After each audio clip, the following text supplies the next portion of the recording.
전도서 7장 11절부터 14절입니다. 전도서 7장 11절부터 14절.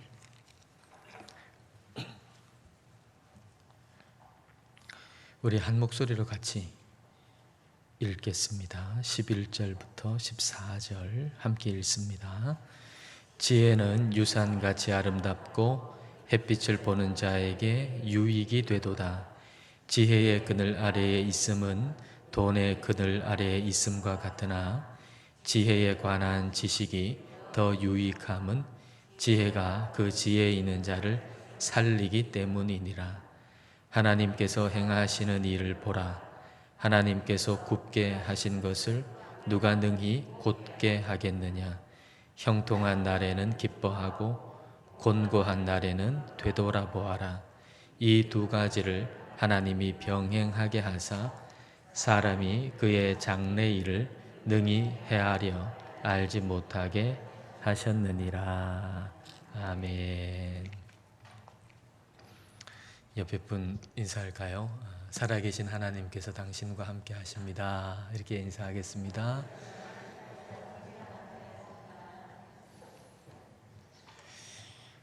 중심을 잘 잡는다라고 하는 것이 그렇게 쉬운 일이 아니죠. 우리 사람이 태어나서 살아가는 과정을 봐도 이제 아이가 태어나가지고 이제 걸을 때쯤 되면 참 수없이 넘어지잖아요. 그렇게 수없이 넘어지다가 이제 중심을 잡고서 이제 잘 걸어갈 수 있게 되죠. 근데 또 세월이 지나가지고 나이가 들면 그러면 또 이 중심 잡는 게 또 그렇게 쉬운 게 아니에요. 그래서 지팡이가 필요하고 보행기가 필요하고 그렇게 되죠. 우리의 몸뿐만 아니고 우리의 생각이나 또 우리의 삶의 이 중심을 잘 잡아서 살아간다라고 하는 것은 참 어려운 일입니다. 우리가 잘 산다라고 하는 것은 결국은 중심을 잘 잡아서 산다라는 의미가 될 텐데, 그러면 중심을 잡아서 살아가는 삶이라고 하는 건 어떤 것일까? 오늘 읽은 말씀을 통해서 함께 나누어 보려고 합니다. 11절을 보십시다. 11절 말씀입니다. 지혜는 유산같이 아름답고 햇빛을 보는 자에게 유익이 되도다. 지혜는 유산같이 아름답다 그랬어요. 유산, 소유. 유산을 많이 받으면 좋잖아요. 그죠? 유산 많이 받으면 좋잖아요. 그런 것처럼 지혜도 좋다.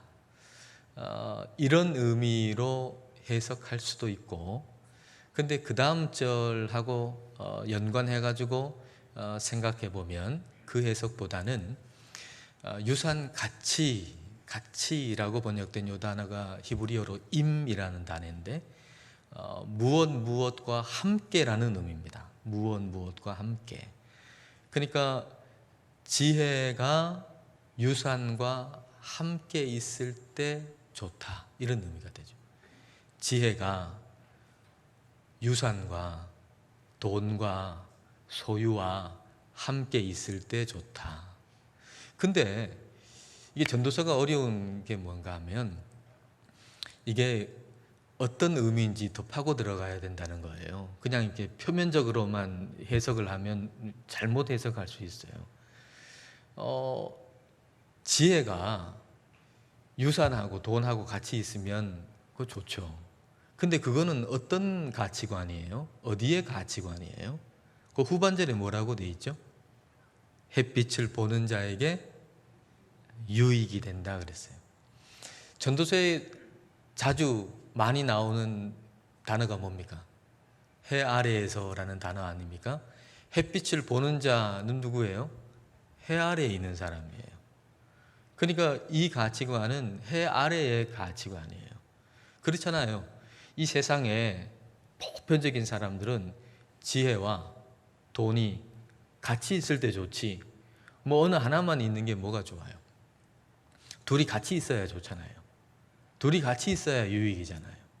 근데 이 지혜라고 하는 것을 우리가 하나님을 경외하는 것, 우리가 예수님을 믿는 것으로 생각해 보면 우리가 예수님을 믿으면서도 그렇게 생각하는 경향이 있어요. 내가 예수님을 믿고 동시에 부유한 게 두 가지가 같이 있을 때, 그럴 때 좋다. 그렇죠? 그렇잖아요. 저와 여러분이 그런 생각 하잖아요. 내가 예수님 믿고 그리고 또 물질적으로도 풍요하고 이 두 가지가 같이 있을 때 이거보다 더 좋은 게 뭐가 있겠어요? 이거 좋다. 이렇게 우리가 생각하는 거죠. 근데 이거의 문제는 뭡니까? 이런 생각의 문제는 뭡니까? 지혜와 돈의 수준을 똑같이 놓고 생각한다는 게 문제가 되는 거죠. 두 가지를 똑같은 레벨에 같은 크기로 놓고 그렇게 생각한다는 게 상당히 문제가 될 수밖에 없는 겁니다. 예수님을 믿는 거하고 경제적인 풍요하고 똑같은 수준에서 같은 크기로 생각하면 이 두 개가 같이 있을 때는 마치 내가 굉장히 믿음이 있는 것처럼 여겨져요. 두 개가 같이 있을 때는. 내가 예수님 믿어요? 경제적으로도 지금 풍요해요? 그러면 내가 상당히 믿음이 있는 것처럼 생각이 되어져요. 근데 이 두 가지를 같은 크기로 등식 관계로 놓고 살아가게 되면 반드시 이게 문제가 생기게 될 수밖에 없어요. 문제가 없는 것처럼 보이지만 그러나 세상은 뭐 흔들리지 않고 계속 그대로 있습니까? 뭐 경제적인 풍요함이라는 게 계속 있는 겁니까? 세상이 흔들리잖아요. 또 갑자기 뭐 이상한 생각지도 못한 상황도 발생할 수 있잖아요. 그러면 있던 것도 사라질 수 있다고요. 그럴 때 물질이 사라질 때 신앙도 믿음도 같이 사라져버리는 그런 일이 생길 수밖에 없다고 하는 겁니다. 그래서 이 두 가지를 똑같이 같은 레벨에 두고 우리가 살면 안 됩니다. 그렇기 때문에 우리가 중심을 잡으려면 지혜와 돈을, 믿음과 소유를 같은 레벨로 두면 안 돼요. 자, 12절을 보십시오. 자, 12절. 자, 같이 읽을까요? 지혜의 그늘 아래에 있음은 돈의 그늘 아래에 있음과 같으나 지혜에 관한 지식이 더 유익함은 지혜가 그 지혜 있는 자를 살리기 때문이니라. 자, 여러분 여기서 참 지혜는 예수님이라고 할 수 있죠. 그래서 지혜의 그늘이라고 하는 이 표현을 예수님의 그늘이라고 바꿔서 우리가 읽더라도 그렇게 크게 상관이 없을 겁니다. 예수님의 그늘 아래에 있는 것이 어떤 것인가 하고 사람들한테 표현할 때 돈으로 비유하는 게 제일 쉽지 않겠어요? 그러니까 예수님의 그늘 아래 산다고 하는 것은 돈으로 비유해 보면 우리가 체감할 수 있도록 돈으로 비유해 보면 돈의 그늘 아래 사는 것과 같다. 우리가 뭐 어떤 일이 있어도 그걸 해결할 수 있는 돈이 넉넉하게 나한테 있어요. 그러면 굉장히 마음의 안정감이 생기잖아요. 그런 것처럼 우리 예수님 아래에 있는 것, 지혜의 아래에 있는 것도 그와 같다는 거예요. 그러니까 성경은 돈, 소유, 물질 그 자체를 부정적으로 보는 게 아니에요. 그게 지혜와 같은 수준으로 우리가 생각할 때, 예수님과 같은 수준으로 돈을 생각할 때 그게 이제 문제가 되는 것이지, 성경은 뭐 돈 그 자체나 물질 그 자체를 부정적으로 여기는 것은 아니에요. 그러니까 이런 비유가 가능한 거죠. 예수님 아래에 있는 것은, 지혜 아래에 있는 것은 마치 돈 아래에 있는 것과 같다, 이렇게 표현하는 거예요. 근데 진짜 전해 주려고 하는 것은 그 다음이에요. 그 다음 뭐라고 말씀하고 계세요? 지혜에 관한 지식이 더 유익함은 지혜가 그 지혜에 있는 자를 살리기 때문이니라. 지혜가 그 지혜에 있는 자를 살린다는 거예요. 물질이 나를 살리는 게 아니고 예수님이 나를 살린다는 거예요. 우리는 마치 이제 경제적인 것들이 나를 살리는 것처럼 생각할 수밖에 없는 그런 사회에 지금 살고 있어요. 근데 그게 아니고 예수님이 나를 살리신다 하는 그 말입니다.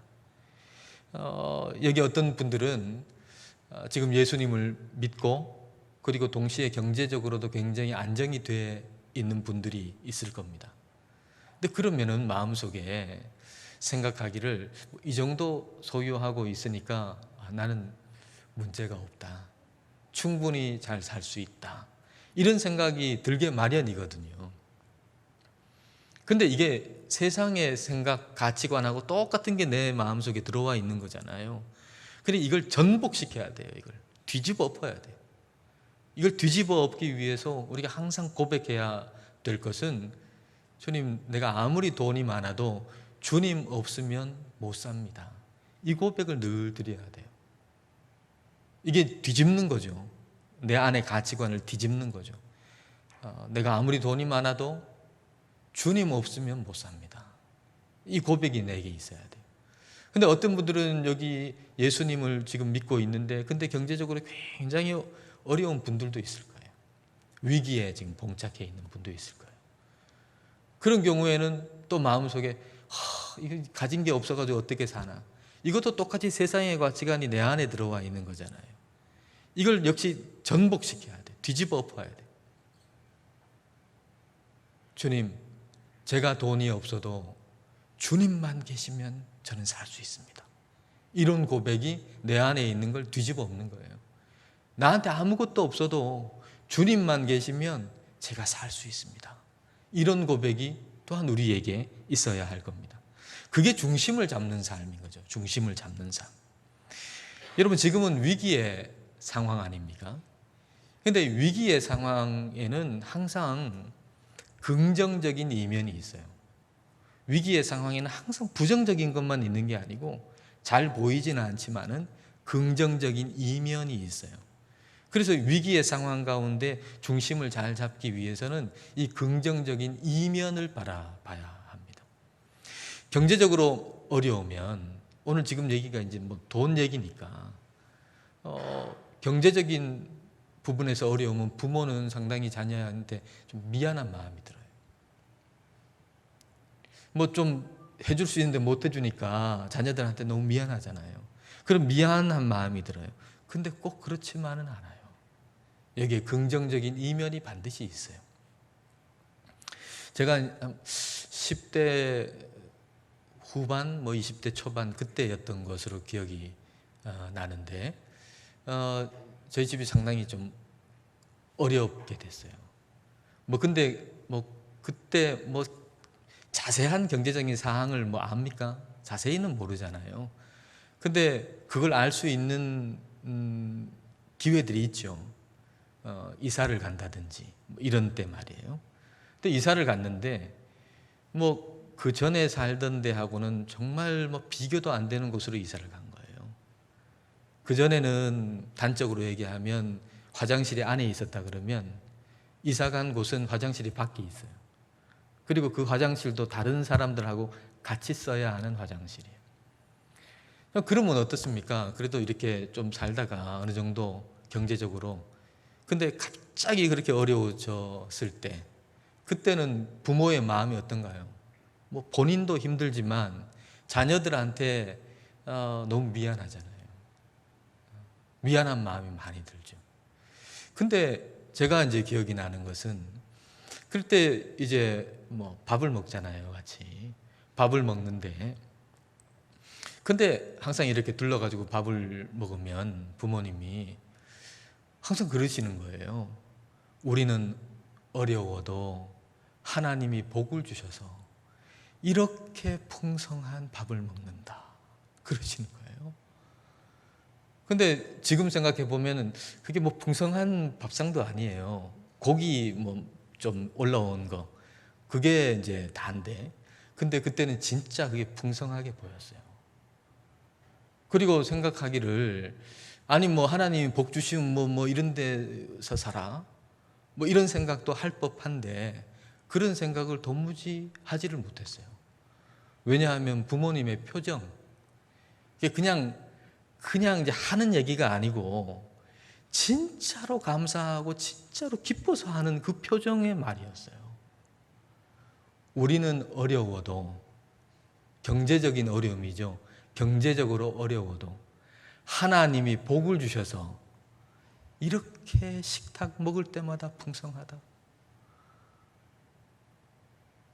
그러니까 제 마음속에 진짜 그게 풍성한 식탁이고, 그리고 진짜 어려워도 하나님만 계시면은 산다. 그러니까 그때 말하자면 백신을 맞은 거예요. 그때 면역 체계가 생긴 거예요. 지나서 알았지만 그때 백신을 맞았구나. 그때 면역 체계가 생겼구나. 아무리 어려워도 하나님만 계시면 산다라고 하는 그런 믿음의 백신. 그러니까 지금 생각하면 그때 부모님은 굉장히 미안했을 것 같아요. 굉장히 등록금도 못 내가지고 어디 찾아가지고 가면은 줄 거다 하고 제가 가가지고 등록금 얻어서 등록하고 뭐 이랬거든요. 근데 굉장히 미안했을 것 같은데 실은 그게 영적으로 자녀에게는 더 유익한 시간이었다는 거예요. 그게. 여러분 가운데 혹 경제적으로 어려움이 있다라고 하면 이때야말로 하나님을 신뢰할 기회예요. 이때야말로. 자녀들이 여러분 볼 때 우리 엄마 아빠는 맨날 교회 다니는데 정말 믿음 있나? 정말 우리 엄마 아빠에 믿음 있을까? 그렇게 생각해 왔을지라도 진짜 어려울 때는 그 답이 분명하게 보이는 거예요. 이렇게 어려운데 우리 엄마 아빠 보니까 진짜 하나님 믿네. 하나님 계시네. 영적으로 자녀들에게 어마어마한 복을 줄 수 있는 기회라고요. 영적으로. 그러니까 지금의 어려움 말이죠. 우리 삶에 때때로 찾아오는 그런 경제적인 어려움들은 이건 하나님의 저주가 아니고 우리 자녀들을 위한 축복의 시간이 되는 거예요. 축복의 시간. 아무리 어렵고 힘들어도 하나님만 계시면 산다. 우리는 어렵지만은 하나님이 복을 주셔가지고 오늘도 우리는 기쁨으로 산다. 그런 기쁨과 감사가 있으면은 그럼 그건 하나님의 저주가 아니에요. 그건 하나님께서 나도 모르는 사이에 내 자녀들에게 복을 주시고자 하는 축복의 시간이에요. 그래서 우리는 지금의 어려움이 잘못된 것처럼 빨리 바로잡으려고 하기보다는 하나님을 더 신뢰할 필요가 있어요. 지금의 어떤 잘못됐다고 보여지는 일을 빨리 바르게 바로잡으려고 하는 것보다는 하나님을 더 신뢰할 필요가 있다는 거예요. 자, 13절을 여러분 보십시오. 13절 같이 읽겠습니다. 하나님께서 행하시는 일을 보라. 하나님께서 굽게 하신 것을 누가 능히 곧게 하겠느냐. 여러분, 하나님이 굽게 하신 걸 누가 곧게 하겠느냐. 반대로 되어 있으면 더 이해가 쉬울 텐데 말이죠. 하나님께서 곧게 하신 걸 누가 굽게 하겠느냐. 근데 하나님이 굽게 하신 걸 누가 곧게 하겠느냐. 근데 하나님이 뭘 굽게 하겠어요? 굽게 하신 것처럼 보이는 거죠. 우리 눈에. 그래서 오스왈드 챔버스라고 하는 사람은 요거를 굴절이라고 하는 말로 표현했어요. 굴절. 하나님이 하신 일을 우리의 이성으로만 보면 그럼 그게 굴절돼 보인다는 거예요. 하나님이 하신 일이에요. 하나님 하신 일이 바르지 않는 게 뭐가 있겠습니까? 하나님이 사람입니까? 변덕스러운 사람입니까? 실수가 많은 사람입니까? 그렇지 않잖아요. 온전하신 하나님인데 하나님이 하신 일이 뭐가 굽겠어요. 단지 우리의 이성, 이 좁은 이성으로만 바라볼 때 굽게 보이는 거예요. 하나님이 하신 일이 굽게 보이는 거죠. 그래서 우리가 그걸 바로잡으려고 그래요. 빨리 바로잡으려고 우리가 바로잡아 달라고 막 기도하고 빨리 바로잡으려고 그렇게 애를 쓰죠. 왜냐하면 그렇게 굴절되어 있는 것으로 인해 가지고 내가 지금 고통스러우니까. 굴절되어 보이는 그 일로 인해서 내가 너무 힘드니까. 그러니까 그걸 빨리 바로 잡으려고 뭐 애를 쓰는 겁니다. 근데 하나님께서 뭐 잘못하시는 일이 뭐가 있어요? 하나님이 우리한테 뭐 복을 안 주시려고 하시는 분이시겠어요? 그분의 아들도 아낌없이 주신 하나님이신데 우리한테 뭘 안 주시겠어요? 아낌없이 모든 좋은 것을 우리에게 주시는 분이 우리 하나님이신데요. 그렇기 때문에 우리는 고난의 때에 마치 굴절돼가지고 굽은 것처럼 잘못된 것처럼 보이는 그런 일들 가운데서 우리는 문제보다는 하나님을 계속 바라봐야 돼요. 계속. 문제 해결보다 하나님을 바라봐야 돼요. 여러분, 문제 해결은 우리가 생각했던 것보다 빨리 해결되지 않을 수도 있어요. 우리 기대는 좀 빨리 내 문제가 해결됐으면 좋겠는데 내 생각대로 그게 해결되지 않을 수도 있어요. 이번 달 안에 좀 해결됐으면 좋겠는데 이번 달 다 지나도 해결 안 될 수 있어요. 문제 해결은 더딜 수 있어요. 근데 그렇게 더 심각해지는 것처럼 보이고 계속 연장되는 것처럼 보이는 그 순간에도 하나님을 계속 신뢰하는 거예요. 내 눈에는 이성적으로 보면은 그게 지금 막 굽어 보이잖아요. 빨리 폈으면 좋겠는데 그런 순간에도 계속 하나님을 신뢰하는 거. 하나님은 살아계시고 나를 사랑하시고 반드시 이 일을 통해서 하나님 역사하시겠다고 하는 하나님을 끝까지 신뢰하는 마음, 이게 우리에게 필요하고 이게 중심을 잡는 삶입니다. 중심을 잡는 삶. 문제가 해결되든지 더 심각하든지 우리의 선택은 하나님이에요. 우리의 선택은 다른 게 아니에요. 뭐 우리가 형통하든지 아니면 뭐 대단히 지금 고난 가운데 있든지 우리의 선택은 하나님이에요. 하나님. 자, 14절을 보십시다. 14절 같이 읽겠습니다. 형통한 날에는 기뻐하고 곤고한 날에는 되돌아보아라. 이 두 가지를 하나님이 병행하게 하사 사람이 그의 장래 일을 능히 헤아려 알지 못하게 하셨느니라. 형통한 날과 곤고한 날을 병행하게 하셨다 그랬어요. 그래서 사람으로 하여금 앞으로 일어날 일을 예측할 수 없도록 모르도록 만드셨다 그랬어요. 그걸 깨닫도록. 형통하면 일이 술술술술 잘 풀리면 사람은 착각해요. 계속 잘 될 거라고. 계속해서 잘 될 거라고. 근데 느닷없이 곤고한 날이 오거든요. 그러면 내가 잘못 생각했네. 모르는 거구나, 인생은. 그리고 겸손해지는 거예요. 세계대전 일어나기 전에는 이 세상이 지금 잘 돼가지고 뭐 인간이 하는 대로 다 잘 될 줄 알았는데 이 세계대전이 일어나가지고 전쟁이 일어나니까 그러니까 그제서야 확 사람들이 꼬꾸라졌어요. 하나님 앞에. 이게 이 세상이 우리 마음대로 되는 게 아니구나. 그래서 세계대전 전과 후가 이게 사람의 생각이 확 바뀌었어요, 그때. 코로나 전과 후가 그럴 것 같아요. 코로나 터지기 전에는 계속 성장하고 계속 잘 되고 모든 게 더 발전하고 더 발전, 부흥, 더 많은 경제적인 부흥. 이걸 계속 생각하고 교회마저도 말이죠. 교회마저도 더 많은 사람, 더 많은 헌금. 그러다가 코로나가 탁 터지니까 아이고, 우리 마음대로 되는 게 아니네. 내 마음대로 되는 게 아니구나. 우리가 잘못 생각했네. 그러면서 하나님을 보게 되죠. 하나님 원하시는 게 뭐나? 하나님이 어떻게 앞으로 이 세상을 이끌어 가시려고 하나?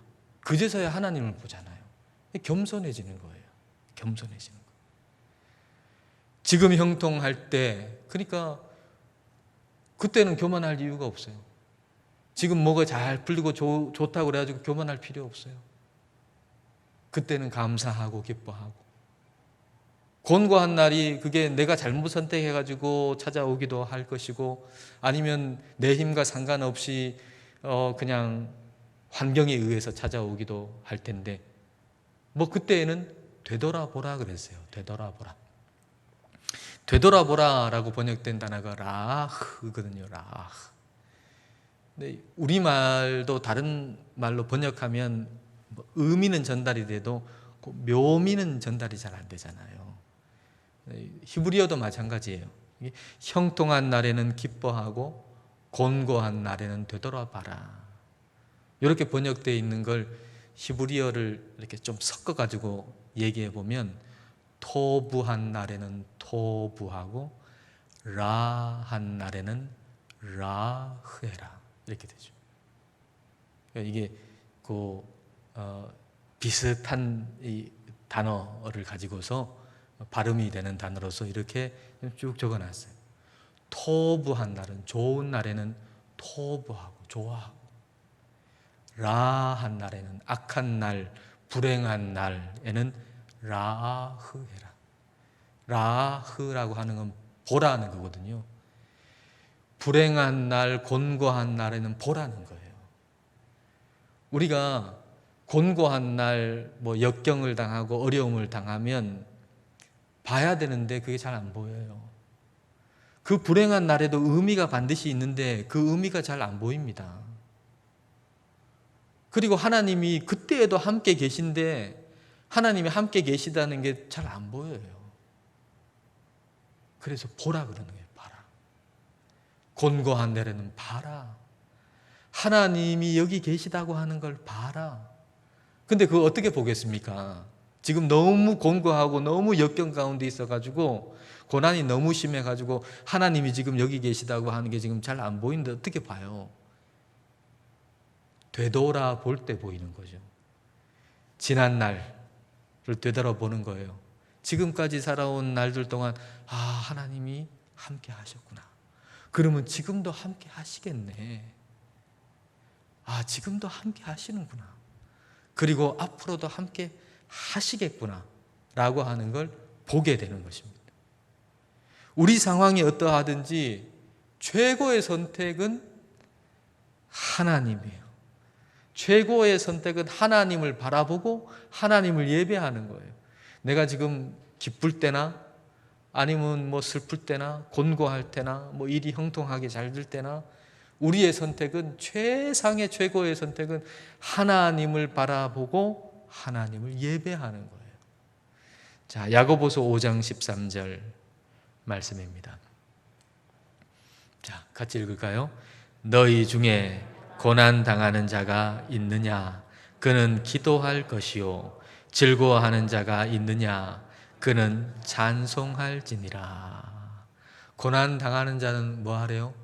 기도하래요. 그리고 즐거워하는 자는 뭐 하래요? 찬송하래요. 무슨 말인가요?